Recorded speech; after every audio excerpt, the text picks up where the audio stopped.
Welcome to America and Africa History, where we explore the deep roots, powerful stories, and legendary contributions of the Black race throughout world history. Today we begin our series, The History of America. But the story doesn't begin in 1492. Long before Europeans arrived, America was already home to thriving civilizations.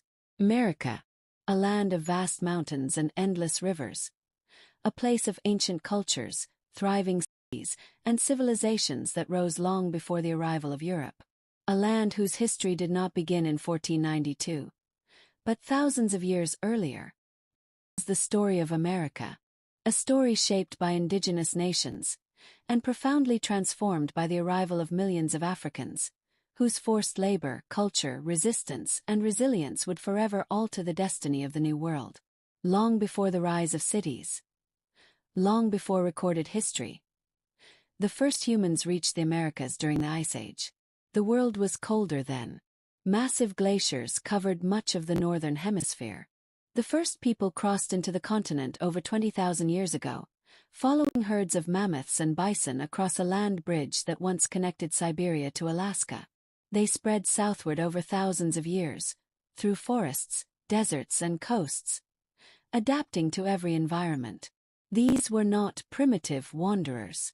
They were innovators, hunters, artists, astronomers, and eventually civilization builders.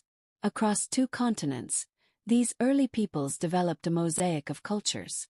Some lived as nomadic hunters. Others created permanent settlements, villages, and trade networks. Slowly, the foundation to rise. In the tropical lowlands of present-day Mexico, the Olmec emerged around 1500 BC. Their colossal stone heads, some weighing over 20 tons, remain a mystery and marvel. They pioneered early writing, mathematics, and the calendar systems that would influence civilization for millennia. The Olmec laid the blueprint for what would become the cultural heart of Mesoamerica. Further south, the Maya created one of the most sophisticated civilizations on Earth. They charted the stars with astonishing accuracy, developed advanced mathematics including the concept of zero, and built towering pyramids aligned with astronomical events. Their cities, such as Tikal and Palenque, rivaled the great cities of the ancient world. They were not a lost people, as some claim. Their descendants still live throughout Central America today, preserving traditions thousands of years old. In the Valley of Mexico rose the Aztec Empire, one of the most powerful states in pre-colonial America. Their capital, Tenochtitlan, dazzled European observers with its scale. Canals, floating gardens, palaces, marketplaces, and temples touching the sky. It was a city more advanced than most European capitals of its time. Along the spine of South America, the Inca Empire flourished, an empire connected by 25,000 miles of roads and suspension bridges.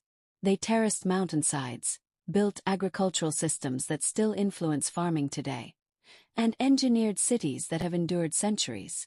Their stonework, precise and earthquake-resistant, remains unmatched. In North America, near present-day St. Louis, rose Cahokia, a city of tens of thousands, filled with ceremonial plazas, pyramid-shaped mounds, and vast trade networks. This was the largest city north of Mexico for centuries. A reminder that North America, too, had powerful nations and urban centers. While civilizations thrived in the Americas, Africa, the cradle of humanity, was home to its own great powers. The Mali Empire, rich with gold, learning, and trade, commanded respect across continents. The Kingdom of Benin produced art so refined that Europeans struggled to believe Africans made it. The walls of Great Zimbabwe rose high above the savannas, testimony to complex African political and economic systems. Africans were explorers, traders, scholars, architects, and kings long before Europe cast its eyes across the Atlantic. This context matters, because the history of America, and particularly Black America, cannot be told without acknowledging the greatness and humanity of those who would later be forced across the ocean. By the 1400s, Europe was changing. Kingdoms were rising. Trade routes were shifting. And European monarchies began exploring the seas to find wealth, spices, and new lands. Spain, Portugal, England, France, and the Netherlands all sought power on the oceans. This drive for exploration and domination would soon bring Europe into direct contact with the Americas and Africa. The consequences would reshape the world forever. In 1492, Christopher Columbus landed in the Caribbean, stepping onto islands inhabited by the Taino and Arawak peoples. What followed was not a peaceful meeting of cultures, but the beginning of colonization, war, disease, and exploitation. Millions of indigenous people perished in the decades after contact. Entire nations were destroyed. Cities were abandoned. Cultures were scattered. Europe's arrival in the Americas marked the end of one era and the violent beginning of another. As European colonies expanded, they needed labor, massive amounts of it. They attempted to enslave indigenous populations, but disease and resistance made this unsustainable. And so, Europe turned to Africa. What began as a trickle became a torrent. European ships sailed to the west coast of Africa, capturing or buying enslaved men, women, and children. They were transported across the Atlantic in brutal conditions, packed into ships like cargo. This was the beginning of the transatlantic slave trade, one of the darkest chapters in human history. But the story of Africans in America is not only one of suffering. It is also one of endurance, creativity, resistance, and transformation. Black people would shape every part of the New World through their labor, culture, spirit, and genius. The ancient world of the Americas has now met the forces of Europe and Africa. In Part 2, we follow. By the late 1500s, the world had changed forever. New European empires clawed their way into the Americas. Indigenous nations resisted desperately. And on the shores of West and Central Africa, millions of lives stood on the edge of a storm.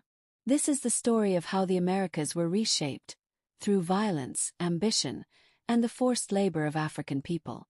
This chapter is the birth of colonial America and the birth of Black America. The first enduring English settlement, Jamestown, was founded in 1607. It survived only through the knowledge, generosity, and labor of the Powhatan Confederacy, who taught colonists how to grow food and navigate the land. But as more Europeans arrived, fear and ambition replaced cooperation. Conflicts erupted. Native homelands were seized. Cultures were displaced. This pattern repeated as the French, Dutch, and Spanish built colonies across North America. Every colony shared two goals: land and labor. The land came from indigenous nations. The labor would soon come from Africa. In August 1619, an English ship arrived in Virginia carrying a small group of Africans. They were seized from a Portuguese slave vessel. These were the first documented Africans to enter English North America. Some worked as indentured servants, as did many Europeans at the time. But within decades the system hardened. Colonial laws shifted, and a brutal hereditary system of race-based chattel slavery emerged. From this moment on, African identity in America would be shaped by a system designed to extract labor, break families, and erase culture, but it would fail. Because through this suffering, a new people would emerge. A new culture, a new identity. The beginnings of Black America. From the 1600s to the 1800s, over 12 million Africans were taken across the Atlantic. Millions more died in wars, raids, and forced marches before even reaching the coast. Families were torn apart. Children were taken from parents. Entire villages disappeared. On the ships, hundreds were chained together in suffocating darkness. Disease swept through the decks. Many did not survive the journey.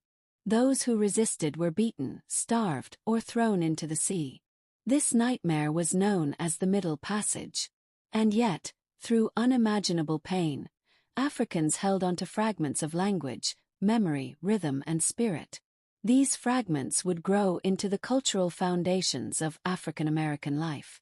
The enslaved came from diverse kingdoms and cultures. The Yoruba, Igbo, and Akan of West Africa. The Congo and Bundu of Central Africa. The Wolof, Monde, and Fula peoples. Many others from regions spanning Senegal to Angola. Each brought languages, music, spiritual traditions, farming knowledge, ironworking skills, and social customs. These African cultures did not vanish. They transformed, blending, adapting, and surviving under extreme oppression. They formed the roots of Black America. As colonies expanded, slavery became the backbone of the American economy. In the Chesapeake, enslaved Africans produced tobacco, the green gold, that financed colonial growth. In the Carolinas, West African rice-growing expertise built massive plantations. In the North, enslaved people labored in homes, shops, docks, shipyards, and emerging industries. Slavery was not a Southern phenomenon alone. New York, Boston, Philadelphia all profited from it. This system shaped every institution: law, religion, education, the courts, and the economy. America was being built, and Africans were doing the building. But slavery did not mean surrender. Every day, Africans resisted in ways small and large. They slowed work. They broke tools. They shared forbidden knowledge. They preserved songs, stories, and rhythms. They built families and communities under constant threat. Some fled into swamps and mountains, forming maroon communities, free Black villages that fought off slave catchers. Others rebelled outright. Early uprisings in New York, Virginia, and the Carolinas revealed a truth colonists feared. Enslaved Africans refused to accept bondage. This resistance laid ideological foundation for demands for future freedom. Under slavery, African and European traditions blended. From this fusion emerged a spirituals, born from African rhythms and Christian themes. A the ring shout, an ancient African circle dance that survived. A new forms of storytelling, call and response, and oral tradition.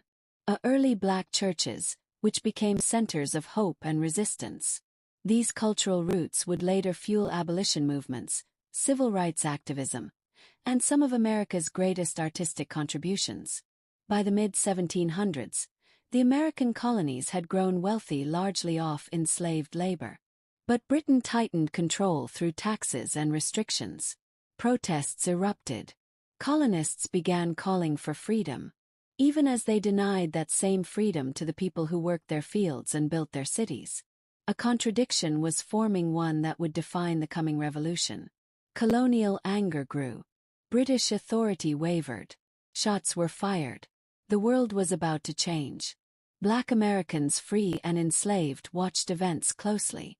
Many hoped the coming conflict might be a path to freedom. Some joined colonial militias. Others joined the British, who promised emancipation for escapees. And standing at the very first clash, the Boston Massacre, was Crispus Attucks, a man of African and Native heritage. He became the first American to die for the cause of independence. The revolution was beginning, and Africans would play a critical role.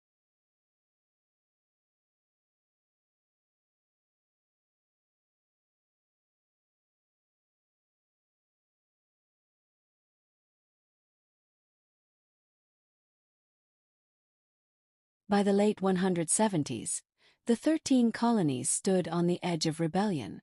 Britain tightened its grip, and the cries for liberty grew louder. But for hundreds of others demanded to fight. As the only a dream. As the American Revolution erupted, Black men and women faced a question that would shape their future. Where would liberty be found? The first shots of the American Revolution came in April 1775.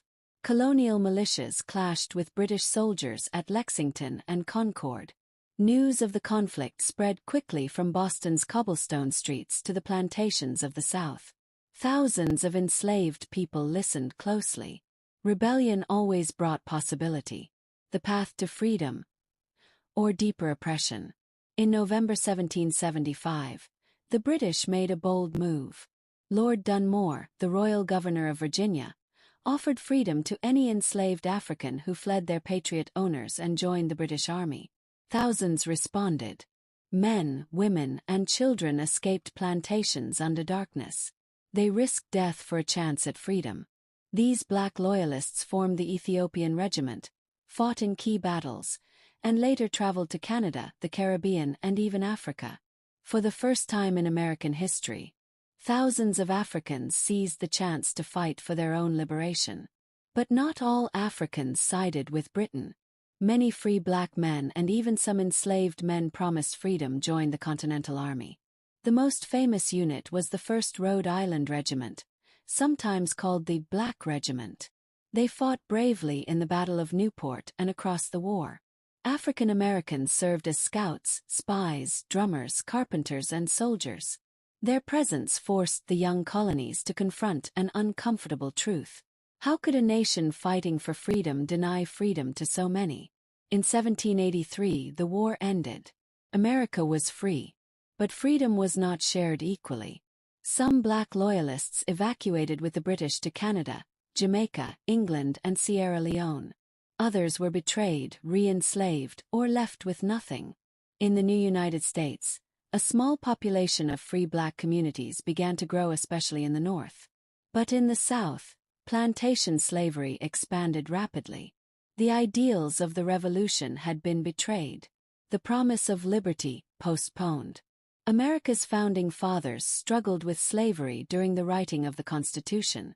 George Washington, Thomas Jefferson, and others knew slavery contradicted the ideals of equality. But many were slaveholders themselves. Compromises were made. Enslaved people counted as 3/5 of a person for political power.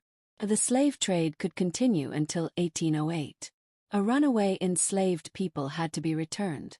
These decisions protected slavery, ensuring that the new nation was built on a foundation of racial inequality. In 1793, Eli Whitney invented the cotton gin, a machine that separated cotton fibers quickly. The effect was explosive. Cotton became the most profitable crop in the world. American plantations expanded westward into new territories. Millions of acres were seized from indigenous nations. This era became known as the Cotton Kingdom. And the Cotton Kingdom ran on enslaved labor. Between 1790 and 1860, the enslaved population grew from 700,000 to nearly 4 million. Families were torn apart and sold across states. Children were born into bondage. The Deep South became one of the harshest slave societies in history.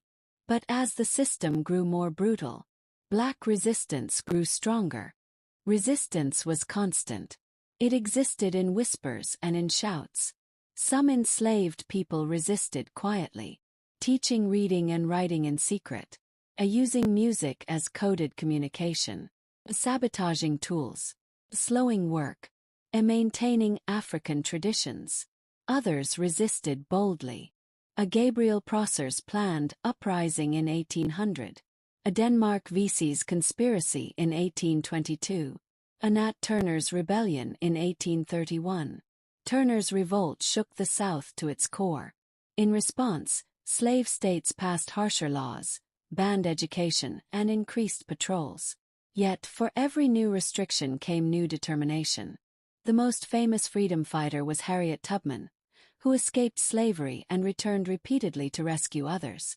Her courage turned the Underground Railroad into a symbol of hope. By the mid-1800s, America was splitting in two. The North industrialized and slowly moved away from slavery. The South remained locked in the plantation economy. Political battles raged.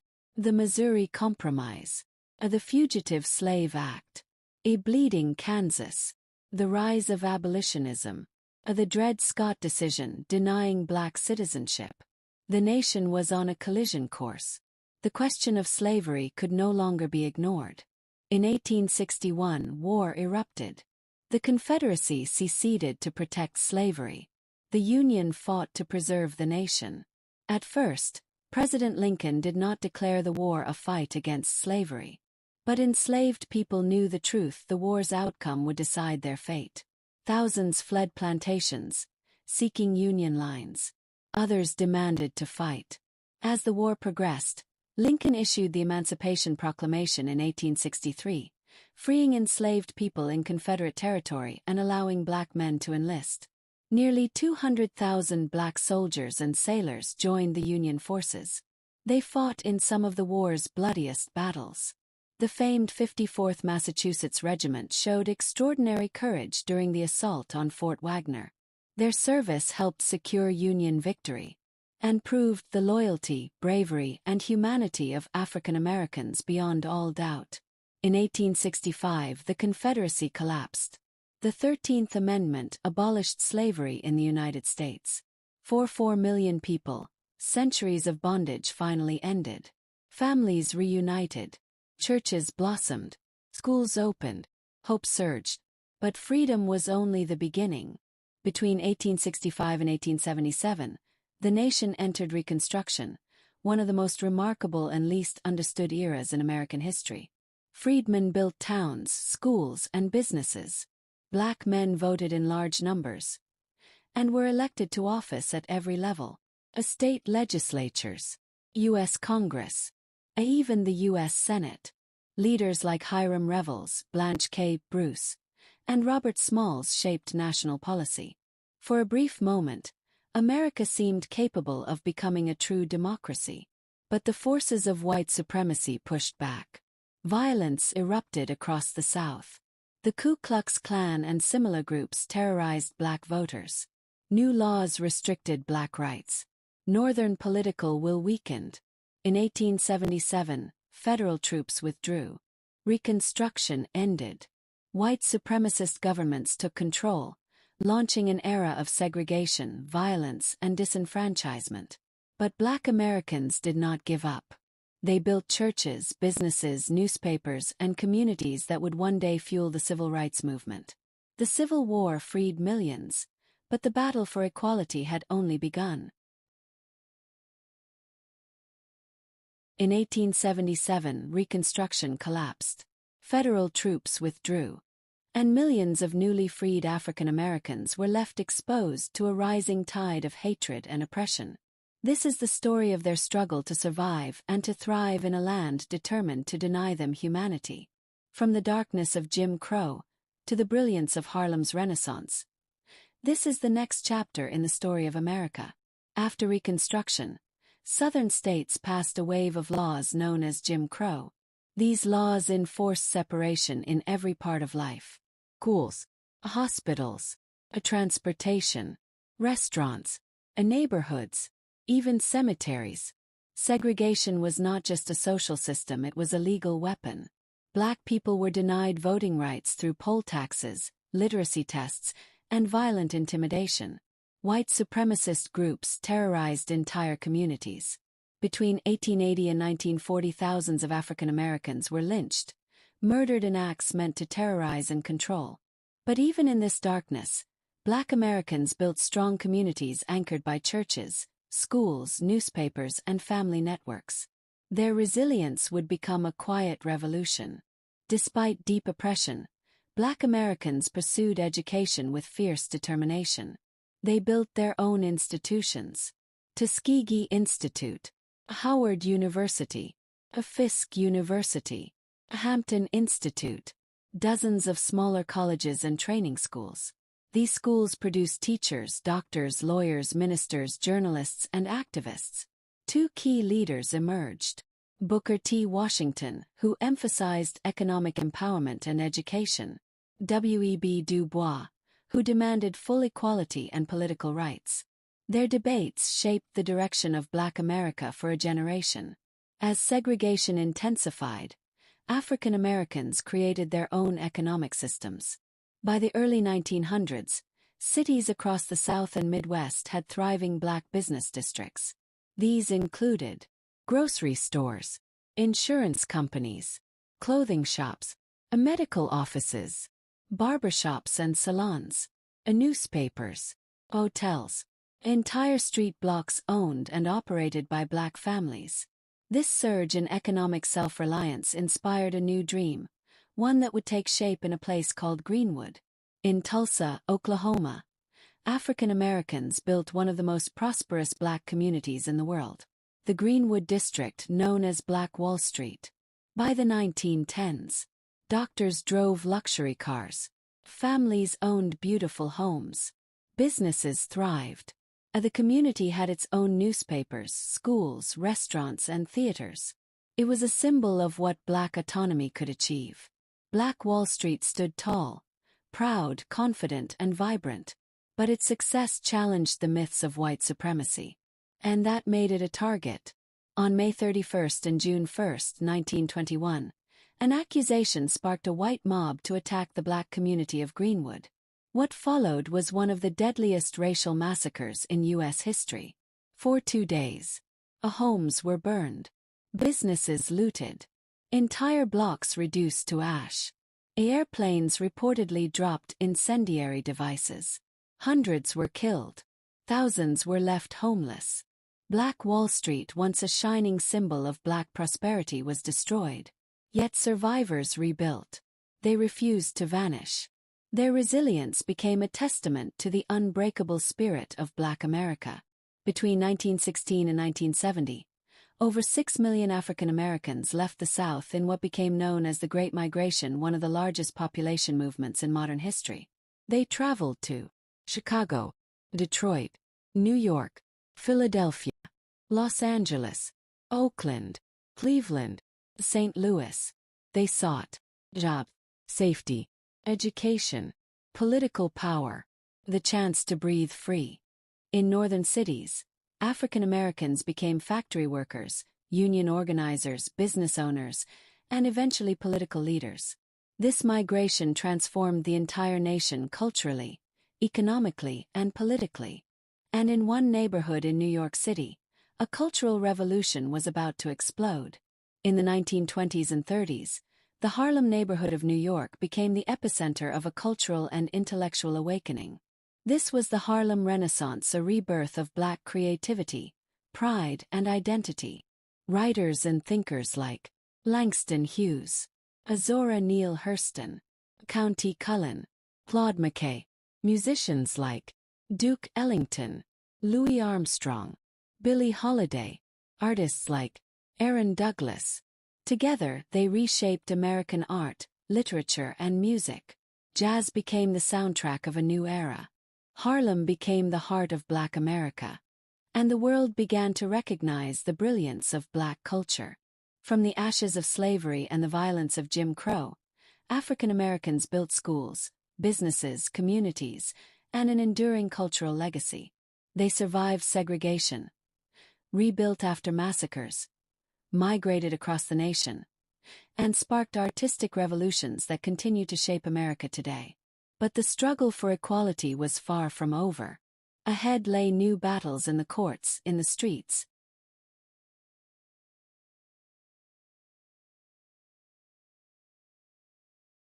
United Nation.